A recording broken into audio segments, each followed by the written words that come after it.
Hello, coming to you from the road. The boots on the ground exploration in on Skyline Drive, Bear Fence Mountain in Virginia didn't pan out so well. They shut down Skyline Drive again, so I'm just gonna have to wait for a break in the weather. But I think most of us around the country are looking for breaks in the weather with a lot of our northern solves. But I do have a chapter to cover today, so we're gonna cover chapter 7. Amelia's autograph with the caption "Explore More." A few things I think was interesting from here, so I'm going to call those out. Some that go along with the themes of family and blue and some of the colors, plus one interesting note in between two quotes, and then I'm going to finish up with a little bit more Dungeons and Dragons past and future talk and some I don't know, some wild theories on that one. All right, so let's get into it. There's no holder today, so the holder is my hands, but I did find this cool little photo behind me of a monkey and a little kid listening to the radio. So if I was JCB, maybe there'd be symbols in that one. I don't know. Okay, so it starts off talking about himself, but specifically family.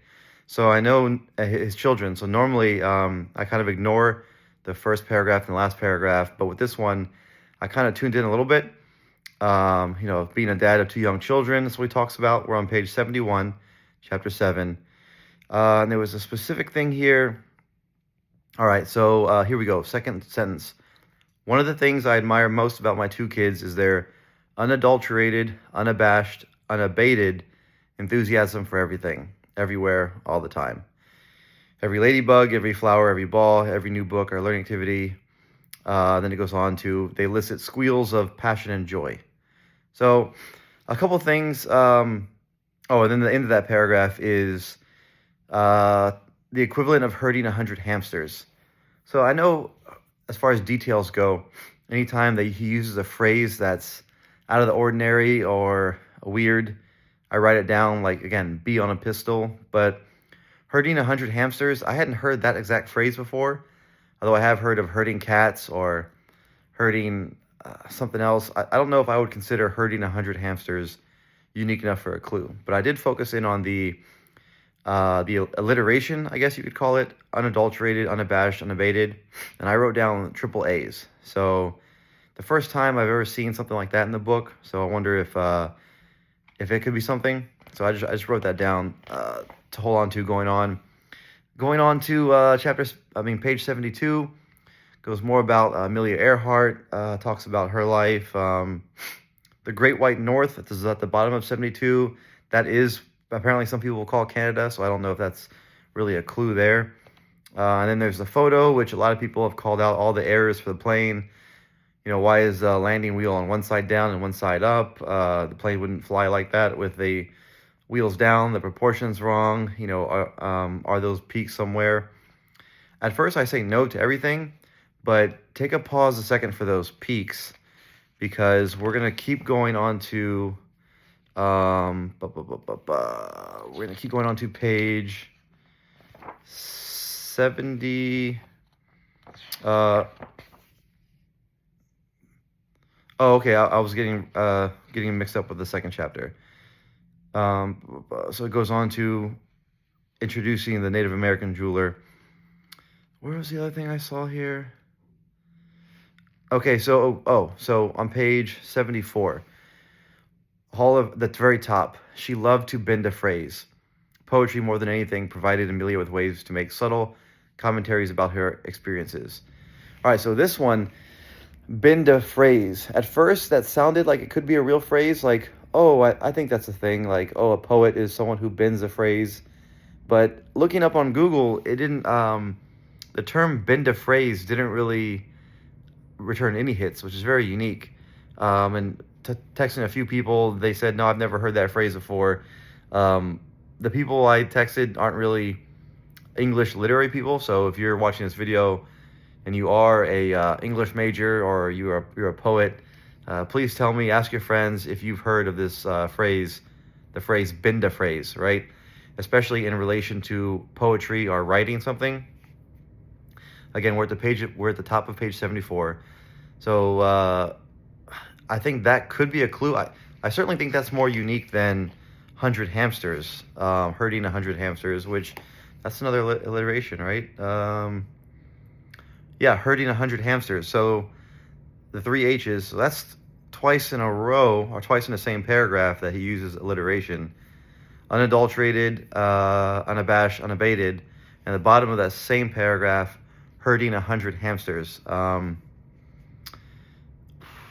A-H, three A's, three H's. I don't know if that's really, it's something unique. I would write that down for this chapter.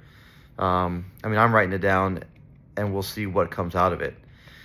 But that's really it from this chapter. I mean, the alliterations in the first one, which back-to-back alliterations, I think are pretty interesting, pretty unique.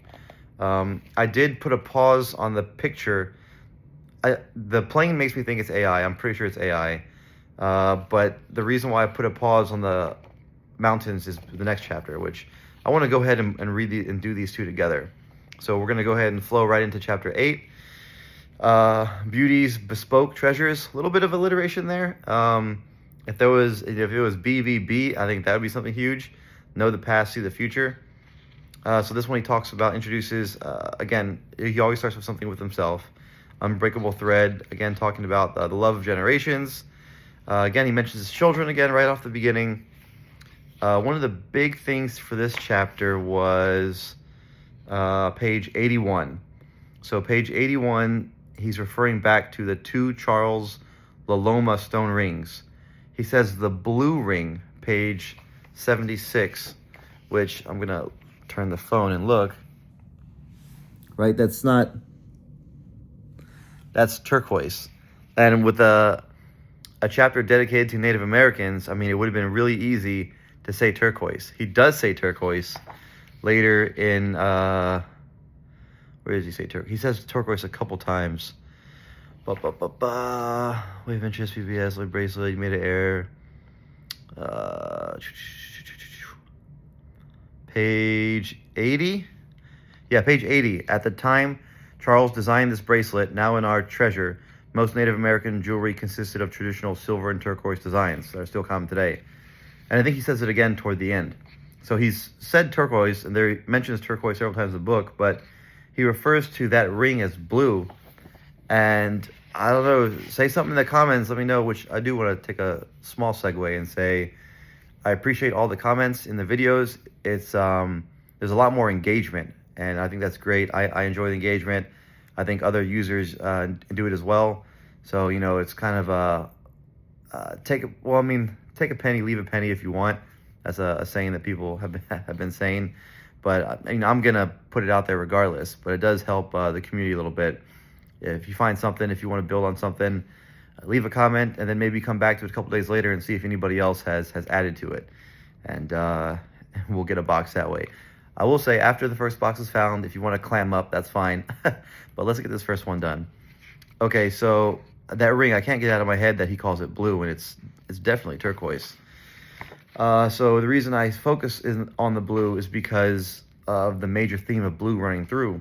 Remember the Blue Lotus? Specifically, anytime we see a color, we're supposed to do something. So refer back to one of my other videos to what we do with blue. But then it goes on. He even says in the same caption, I'll finish reading it, page 81. There are 2 Charles Laloma stone rings in our treasure. The blue ring is made with a free-form turquoise stone. Like, I mean, he could have said the turquoise ring is made with turquoise. Or maybe is that why he didn't say it? The blue ring is made from a free-form turquoise. I don't know. The purple ring features... I mean, he calls it blue. Do you think that's something? Like, if you think it's significant? I don't know.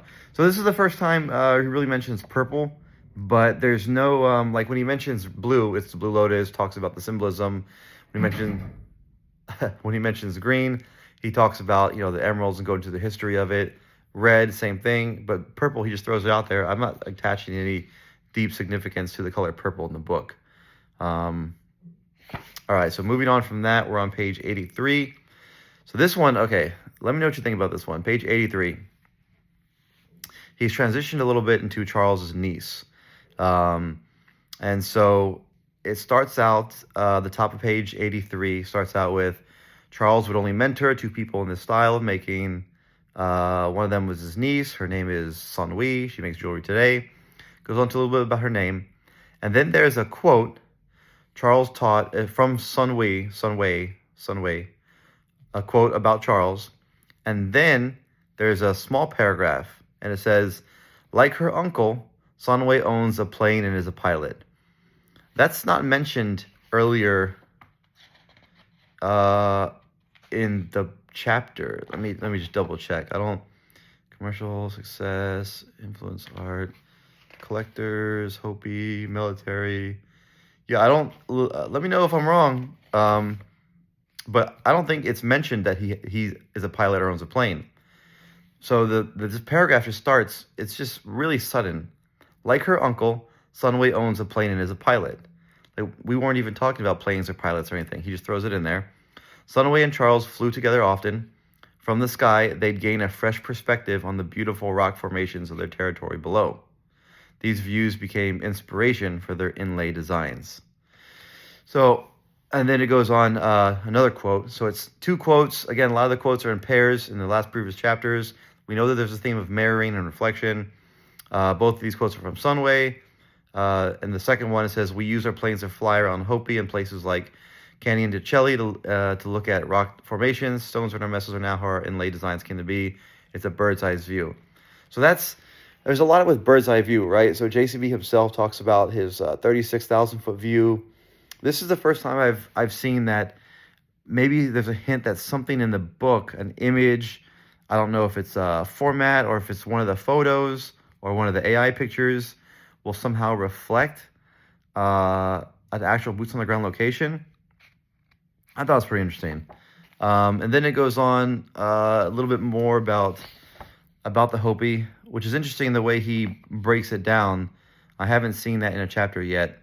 We're looking at page 83 where it says more about the Hopi, just like a title within a chapter. Which if we're looking for stories and stories, this could be something, a title inside of a chapter, like a subchapter in a chapter. And then we get to the infamous Hopi calendar, because I have a first edition book, and July and August are repeated. I'm going to butcher this, Tala Pamuya, the same season is repeated twice. And at first everyone thought that was a big clue, and then it was corrected in 2nd edition and 3rd edition. So it turns out that it's not a clue, it's just an error. And then then it introduces confirmation bias. Confirmation bias is a treasure hunter's most dreaded foil. For this reason, it deserves a closer look. Okay, so that's kind of the big things from 7 and 8. Is the color blue? You know, that stone. Is there a pattern in the stone that's symbolic of where we're supposed to look? Is there a pattern in, I don't know, one of the other images, like maybe an AI image, like the plane in chapter 7, the mountains or the plains, something in there that resembles a river, a road, a trail. But I definitely, it's a callback to the whole themes of, remember the 3 themes that he's mentioned? So it's family, it's music, or no, it's fatherhood, specifically fatherhood, not family. It's fatherhood, music, and writing. And so he starts out chapter 7 really strong with fatherhood right there, being a dad of 2 young children, constantly learning and ever surprised. And then again, the whole alliteration, unabated, unabashed, unadulterated, herding 100 hamsters, AH. Was there a state AH? A city, an airport, I don't know, AH with Amelia Earhart, take out the A, take out the H. I don't know. But this is a pretty good segue with the 3 letters to go to the Dungeons and Dragons chapter, which the video last night, I was super late and probably half asleep when I recorded that one, but I just wanted to get it out there. And I'm glad I did, because today, shout out to Dirt McGirt. We had a pretty good talk for about an hour today about this topic and this theme in the past and the future box, and it really helped me. Well, I don't know. I can't really say if I know it helped me. I just feel like it helped me change my thinking a little bit, change my perspective, right? That's what we're supposed to do. And so in return, I had time to think about it today. I'm going to regurgitate and try to pour it back out on you. All right, so This next little portion will be specifically on the past and the future box. So I don't want to rehash everything I said last night about Dungeons and Dragons and about the way puzzles are constructed there. If I can communicate it a little bit more clearly, because I've explained this a couple times to a couple different people, so maybe I've gotten better at explaining it. But traditional puzzles are especially puzzles in two-dimensional formats, are two-dimensional in the way you solve them and work them. Meaning there's a paper, you do something to the words, you apply shifts, ciphers, or you brute force and guess letters of the alphabet and you get something. Maybe you move things around a little bit. But Dungeons and Dragons is unique with a lot of their puzzles in that it's a theater of the mind. It's you're creating a three-dimensional puzzle and you're working it out verbally with instructions on how to access and get through it. And why am I putting so much emphasis on Dungeons and Dragons when there's 3 or 4 different games that are mentioned in the chapter, right? I'm looking at page 225 right now, and we talk about, starts out with Ready Player One, and then it goes on to the Oasis. Then we go into navigate challenges that involve games such as Pac-Man, Adventure, Zork, Dungeons and Dragons. Movies, war games, Monty Python, Holy Grail also play a vital role.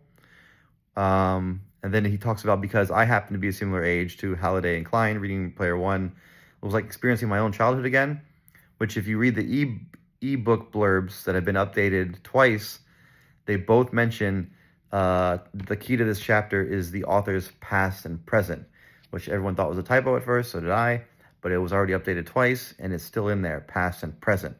So I think it's important to pay attention to his past and his present for this. And then again, it wraps up with, however, I was able to remember one game from my childhood that felt capable of bringing to this book. Not as fun as Pac-Man, not as imaginative as Dungeons & Dragons. It's a game I'm pretty sure you can excel at. All right, so that whole introduction and that whole bit has been covered a couple times in a couple of my videos and other people's videos who specifically focus on the word search. So this is what I'm doing, is I'm trying to, when you are playing Dungeons & Dragons or when you're introduced to a puzzle, normally the dungeon master or narrator, if you will kind of set the picture, set the tone, set the stage, and explain to you within a monologue mostly, or a long description of what you're looking at. Well, we don't really have that in this book, not overtly. We have a couple quotes from Satoshi Nakamoto. We have some images, and we have the word search, right, and the cryptogram. So I want to focus on the image, and this is kind of a thought I had, and I kind of went through, and still, correct me if I'm wrong, because I don't know if I checked every single chapter and every single page, but to my knowledge, most of the time there's a full page image, right? I'll show you what I'm talking about. Most of the time there's a full page image, right? Like something like that, where it's the whole page. It's just one item, it's one treasure. So page 82, the ring. If there's a calendar on page 85, there's the golden chalice, page 86, right? It's one whole page. There are pages with more than one thing on them, but they don't take up the whole page. So an example of that is, let's look at page, I think the magnifying glass has a good example. Something like, let's see, I should have wrote down the page number. Something like,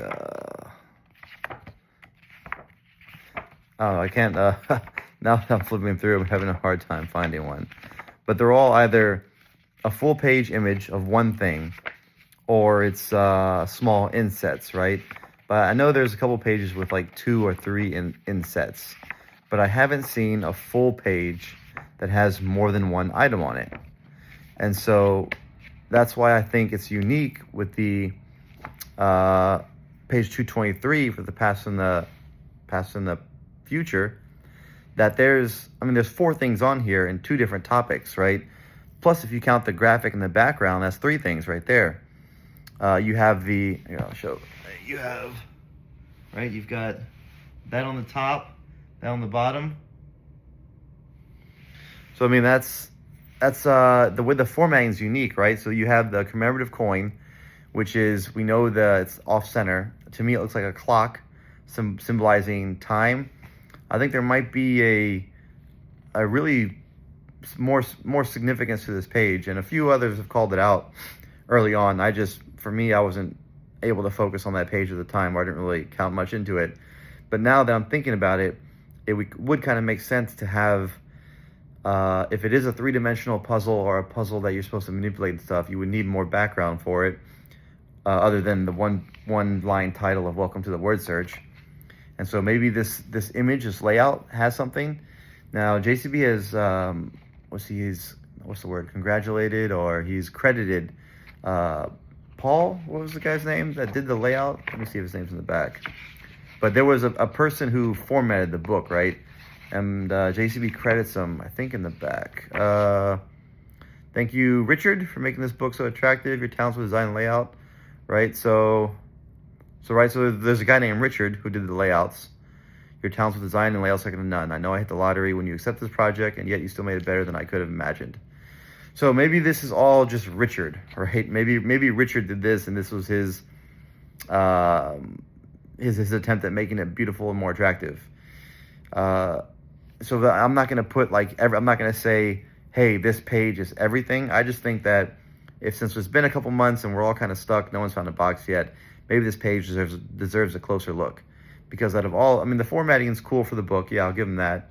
But this page specifically, the way it's, you have the black, like space. You've got the moon in space. You've got the white, like the surface of an alien planet. And then there's even like mountains in the background, the way like the edges are torn. Or it could be a torn page, right? And you've got the coins with their golden motif, even in the background. And I know JCB didn't design the coin package. That was already there.